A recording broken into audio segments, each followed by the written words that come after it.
We spoke to Richard Roxburgh, Frances O'Connor, Cate Blanchett and Sherry Nolan about what attracted them to this project. Serial monogamy wasn't something that had been really looked at before.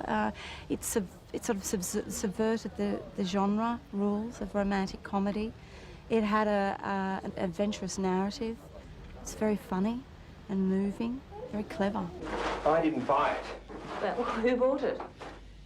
Jenny Follett bought it. Who's Jenny Follett? Oh, it's just, Sorry? I play a character called Guy, who's the sort of conservative beastie.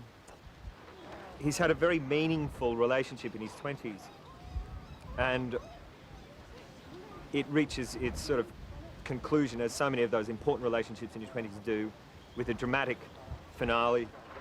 And on the day that he's getting married to another woman, the black box, the flight recording data from that previous relationship emerges, and suddenly there's he's having these flashbacks and stuff to this previous important relationship, and goes into a kind of nosedive. I used to go out with her. Well, why have you got a teapot? Did she bring it along on a date? Well, if the film is sort of like a bittersweet story about, I suppose, love and decision-making, and about how Guy and Lizzie, in many respects, decide to love each other. And it really challenges all that romantic ideals about love. Should we find out if we have anything in common? Okay, have you ever done the washing up? Yeah. So have I. It's awful, isn't it? She's such a gorgeous character because she's so full of life and enthusiasm and, you know, just such a little kind of adventurous. I like that. It's fun to play. Well, abstain for 6 months, and if during that period you want to have sex with me, I'll charge you $100. Okay. It's interesting why they're attracted to each other, because in some ways they're total opposites. And they do say that, you know, opposites attract and all that kind of thing.